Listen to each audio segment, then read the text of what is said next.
요한복음 18장 12절에서 27절 말씀 한 절씩 교독하시겠습니다.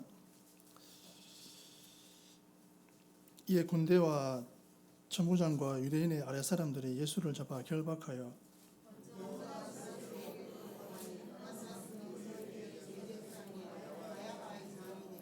가야바는 유대인들에게 한 사람이 백성을 위하여 죽는 것이 유익하다고 공고하던 자로라.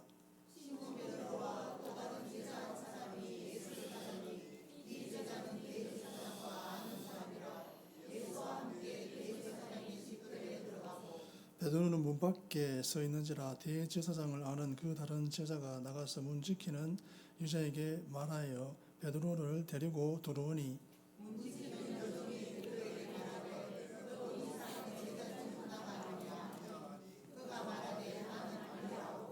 그때가 추운 고로 종과 아래 사람들이 불을 피우고 서서 쬐니 베드로도 함께 서서 쬐더라.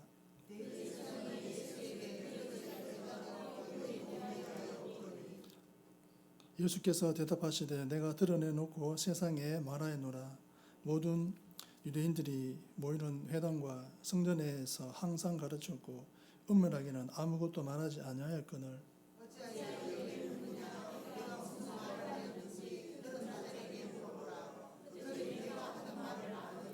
이 말씀을 하시매 곁에 섰던 아랫사람 하나가 손으로 예수를 쳐 이르되 내가 대제사장에 이같이 대답하느냐 하니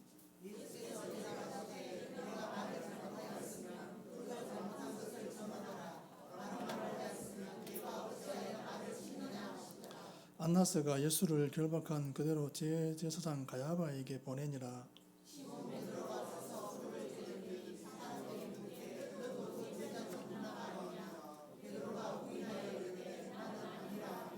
대제사장의 중 하나는 베드로에게 길을 잘린 사람의 친척이라. 이르되 내가 그 사람과 함께 동산에 있는 것을 내가 보지 아니하였느냐. 곧 거기 울더라. 아멘. 가룟 유다는 겟세마네 동산에서 기도하고 계시던 예수님을 붙잡기 위해서 로마 군대와 대제사장이 보낸 성전 경비병을 데리고 왔습니다. 칼과 몽둥이를 손에 들고 온 무리를 본 제자들은 겁에 질려 예수님을 버려두고 다 도망쳤습니다. 군인들은 예수님을 결박하여 주님을 안나스에게로 끌고 갔습니다. 당시 대제사장인 가야바가 아닌 안나스가 예수님을 신문한 것부터 이미 법적인 절차로 볼 때 잘못되었습니다.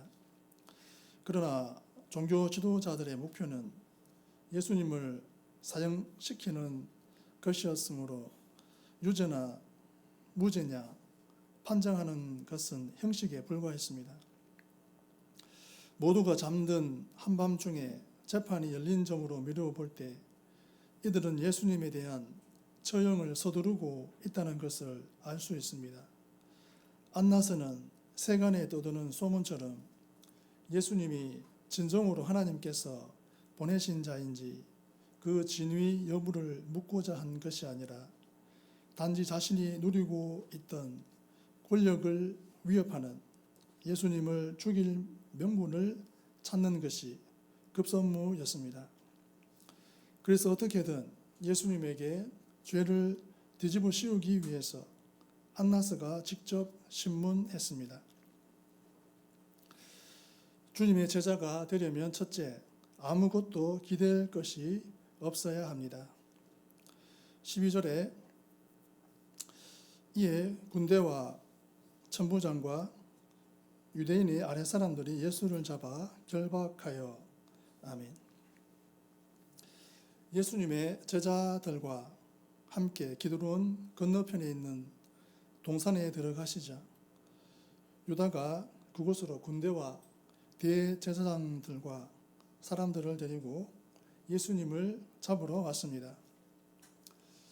그리고 나사렛 예수님을 찾는다는 그들의 말에 예수님께서 내가 그니라 하고 대답하시니 이에 그들이 예수님을 잡아 결박했습니다.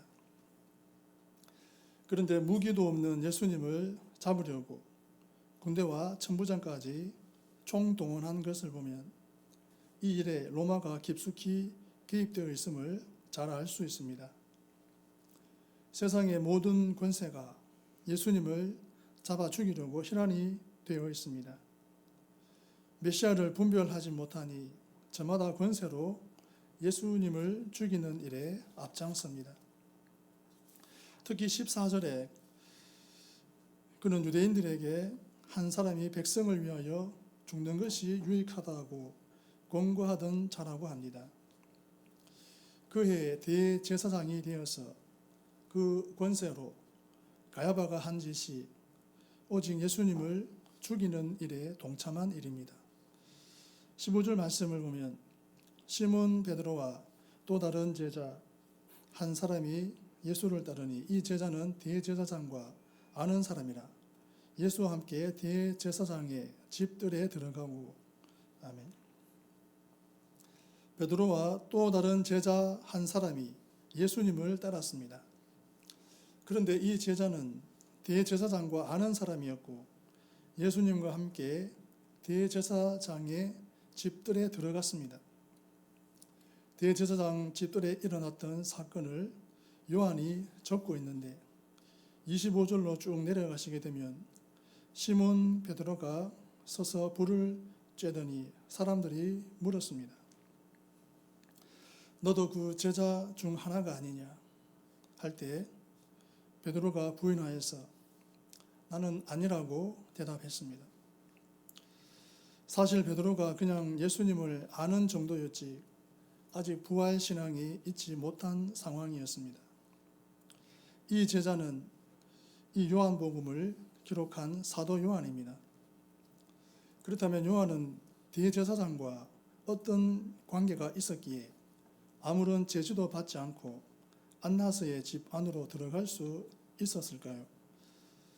마가복음 1장 20절 말씀을 보면 곧 부르시니 그 아버지 세베대를 품꾼들과 함께 배에 버려두고 예수를 따라가니라.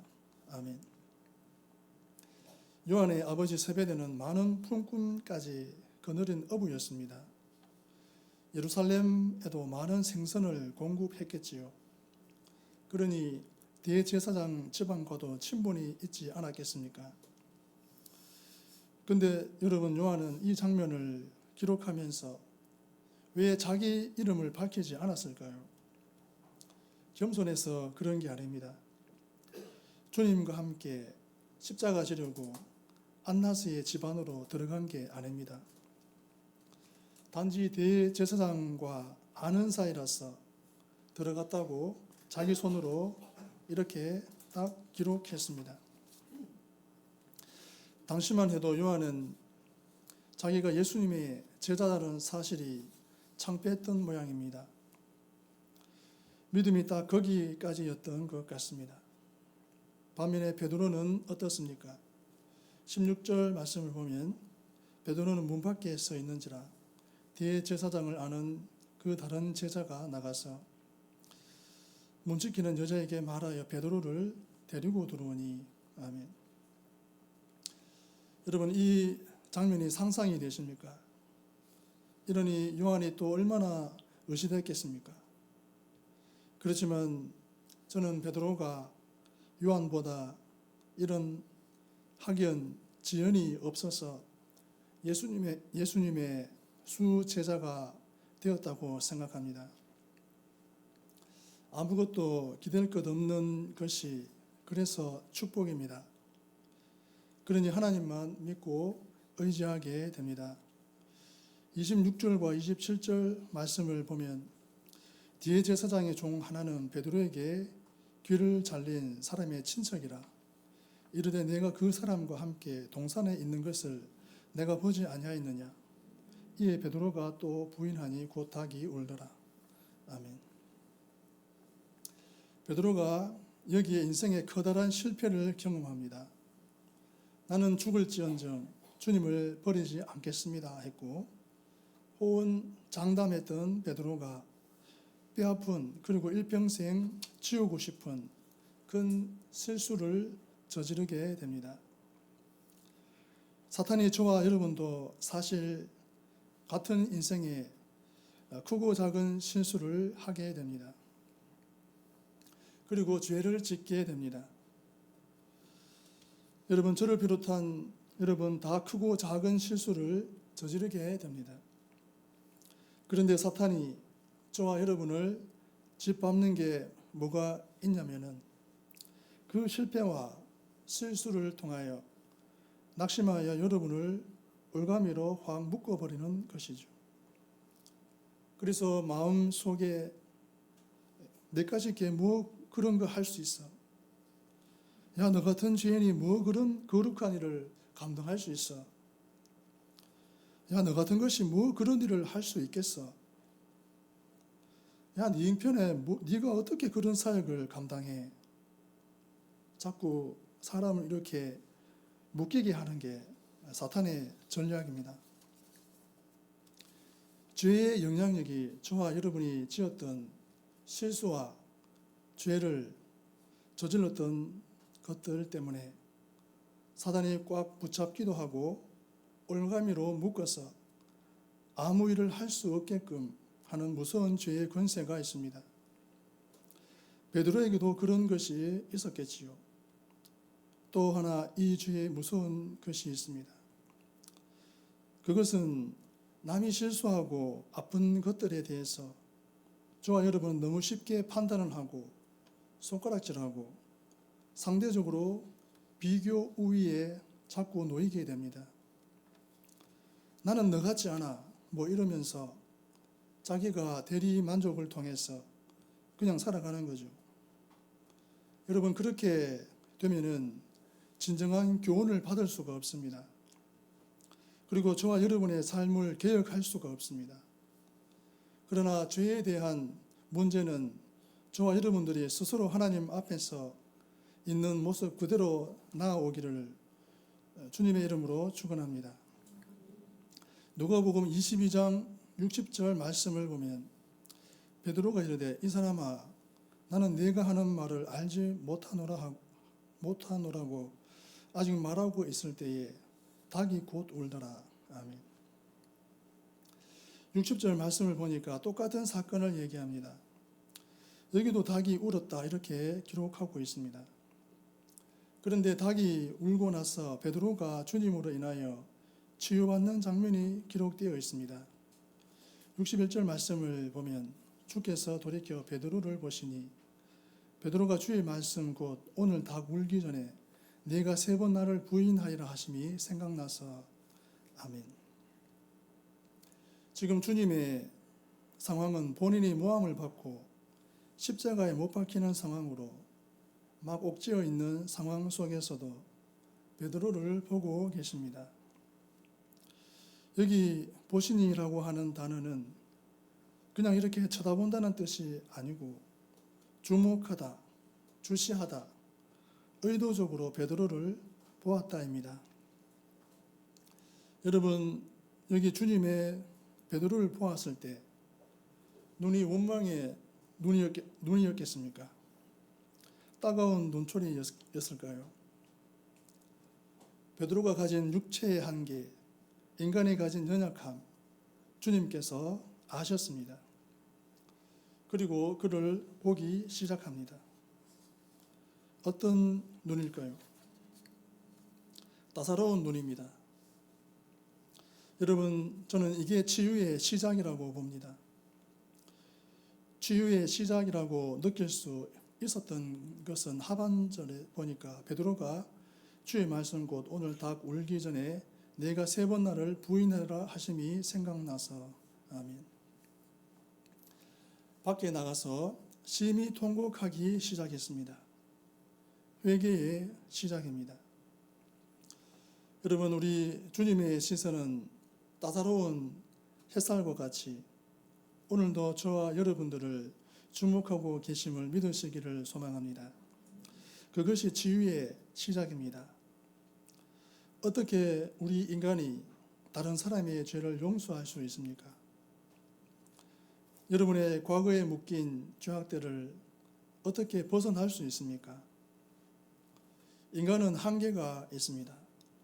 그러나 주님께서 오늘 여러분들 각 개인마다 여러분들을 쳐다보시고 주목하시고 주시하셔서 죄에서 자유를, 죄로부터 묶인 것에서 해방됨을 주님께서 여러분보다 더 원하심을 믿으시기를 소망합니다.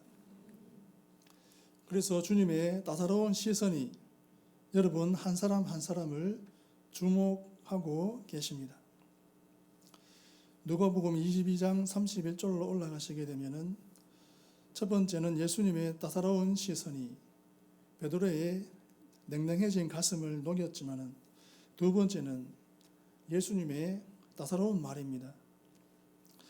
31절 말씀을 보면 시몬아 시몬아 보라 사탄이 너희를 밀가부르듯 하려고 요구하였으나.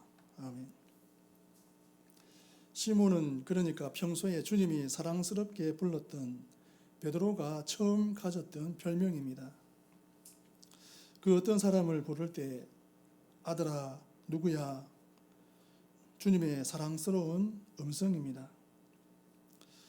베드로는 최후의 만찬 때 주님이 이 말씀을 하십니다.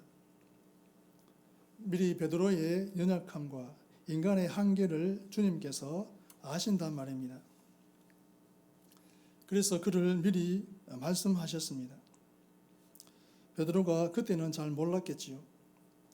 그런데 닭이 울 때 주님의 세미한 음성이 들리기 시작합니다.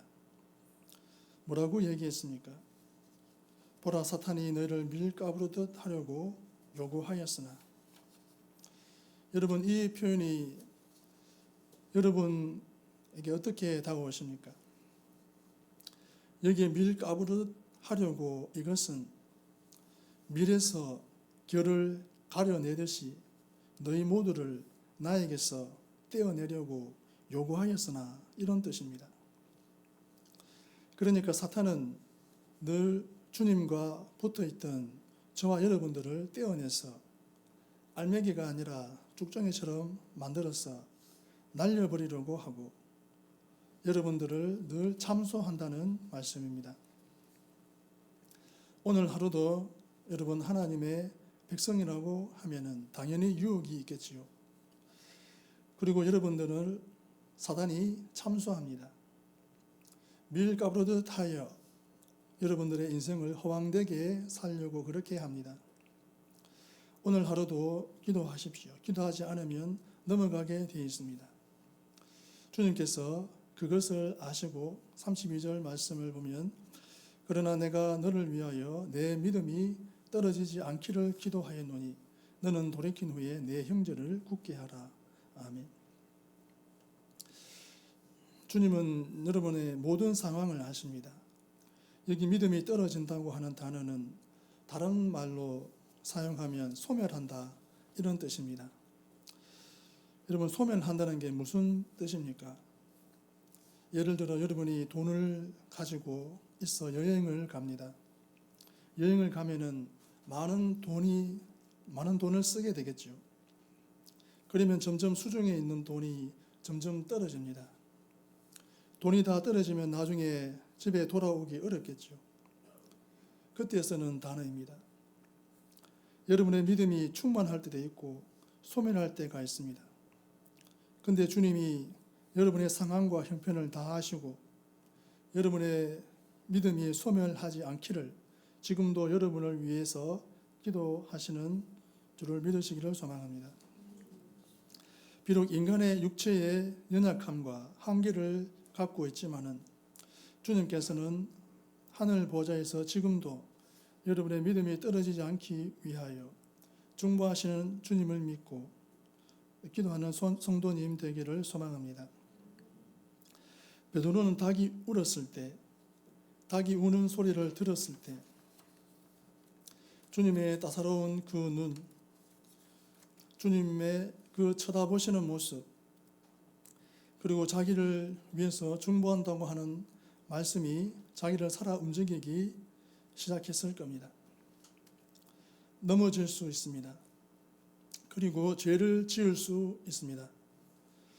저와 여러분은 그러나 그 트라우마에 갇혀 살면 안 됩니다. 주님의 말씀으로 다시 일어나야 합니다. 부활신앙은 묶여있는 게 아닙니다. 과거의 올가미에 꽉 묶여서 내가 그런 놈이지, 내 인생은 그냥 그렇게 사는 거지 하며 그렇게 사는 게 아닙니다. 주님께서 오늘 베드로에게 사명을 맡기십니다. 베드로를 살리고 사명감으로 고치려 했었던 말씀이라 확신합니다. 32절 말씀을 보면 그러나 내가 너를 위하여 내 믿음이 떨어지지 않기를 기도하였노니 너는 돌이킨 후에 내 형제를 굳게 하라. 아멘. 베드로가 지금 죄를 지었지만은 주님의 따사로운 시야와 따사로운 눈과 주님의 말씀을 믿고 돌이켜서 다시는 그 죄를 짓지 말고 너의 상처와 너의 무너짐과 너의 실패를 딛고 일어서서 너의 사명이 무엇이냐? 내 형제를 굳건하게 하는 것, 그것이 너의 사명이니라. 이게 베드로를 살렸습니다. 저와 여러분의 상처와 실패와 고통이 그 자리에서 머무는 게 믿음이 아니고 십자가를 통과하여 똑같이 실패를 당하고 어려움에 있는 사람들에게 가서 그 형제를 굳세게 하는 것, 이게 믿음 아닙니까? 믿음으로 십자가를 돌파하는 사람들이 되시기를 주님의 이름으로 축원합니다. 시험의 시기를 다 통과하거든 동료들이 새 출발을 할 수 있도록 도와드리라는 말씀입니다. 우리 주변에 수많은 믿음의 감동적인 사람들이 늘어나기를 소망합니다. 하나님, 내 인생이 실패와 고통을 통하여 주님의 나라에 쓰임받게 하옵소서. 여러분, 그런 인생 사시다가 하늘에 반짝반짝 빛나는 별이 되시기를 주님의 이름으로 축원합니다. 주님의 제자가 되려면 둘째, 100% 죄인인 나의 연약함을 인정해야 합니다. 그런데 17절에 보니 문 지키는 요정이 요한에게는 안 물어보고 베드로에게만 너 예수님의 제자가 아니냐 합니다. 더구나 18절 말씀에 그때가 추운 고로 종과 아래 사람들이 불을 피우고 서서 쬐니 베드로도 함께 서서 쬐더라. 아멘. 불을 쬐지 않았더라면 아무도 그를 알아보지 못했을 텐데 불을 쬐는 바람에 그만 얼굴이 드러났습니다. 이때 베드로 심정이 어떻겠습니까? 왜 하필이면 나만 보고 그럴까? 괜히 불을 쬐었다가 재수없게 걸렸다. 이런 후회를 하지 않았을까요? 그러나 이 사건 또한 우연이 아닙니다. 모든 게 하나님의 경륜입니다. 베드로의 수준을 예수님이 높게 보셨습니다. 25절 말씀 이후에 베드로를 보십시오. 2번, 3번 부인을 해도 사람들이 그가 예수님의 제자인 것을 알아봅니다. 여러분 같으면 이때 어떻게 처신을 하시겠습니까? 지금 내 목에 칼이 들어오는데 그럼에도 예수님의 제자라는 것이 너무나 떳떳하고 자랑스러워서 그래 나다 어쩔래 할 수 있겠습니까? 그런 용기가 있습니까? 공짜로 해외여행을 시켜준다 하는데 나는 주일 성수해야 하니까 안 간다 할 수 있겠습니까? 돈 많고 집안 좋고 착하고 얼굴까지 잘생겼는데 예수님을 안 믿으니 그 사람과 결혼은 절대 안 돼요 할 수 있습니까? 돈을 억만금 준다고 해도 안 간다. 나는 절대로 안 그런다 할 수 있습니까? 당해보지 않으면 모릅니다. 당해보지 않고 장담해서는 안 됩니다. 누구나 이런 상황에 처하면 예수님을 부인할 수밖에 없는 연약함을 인정해야 합니다. 베드로를 살린 것은 주님의 말씀입니다. 주님의 음성입니다. 주님의 따사로운 눈빛입니다. 오늘 주님께서 저와 여러분을 따사롭게 보고 계십니다. 그리고 하늘 보좌 우편에서 저와 여러분을 향해서 중보하십니다. 믿음이 떨어지지 않기를 위하여 기도하십니다. 말씀에 의지하여 그 말씀이 나를 사로잡도록 선포하셔야 됩니다. 로마서 8장 1절에서 2절 말씀을 보면 그러므로 이제 그리스도 예수 안에 있는 자에게는 결코 정죄함이 없나니 이는 그리스도 예수 안에 있는 생명의 성령의 법이 죄와 사망의 법에서 너를 해방하였음이라. 아멘. 여러분 올가미에서 벗어나십시오. 사단은 여러분을 끊임없이 정죄합니다. 과거로 묶어버리려고 합니다. 죄로 여러분을 사로잡습니다. 내까지 게 뭐하냐? 아닙니다. 돌이킨 후에 굳게 하셔야 합니다. 주님의 제자가 되려면 첫째, 아무것도 기댈 것이 없어야 합니다. 그리고 100% 죄인인 나의 연약함을 인정해야 합니다. 기도하시겠습니다. 하나님 아버지, 이 세상 사는 동안 하나님 말씀대로 살지 못할 때도 있습니다. 그러나 빠르게 회복하여 주님 원하시는 삶을 일평생 사는 모든 성도 되게 하여 주옵소서. 예수님의 이름으로 기도합니다.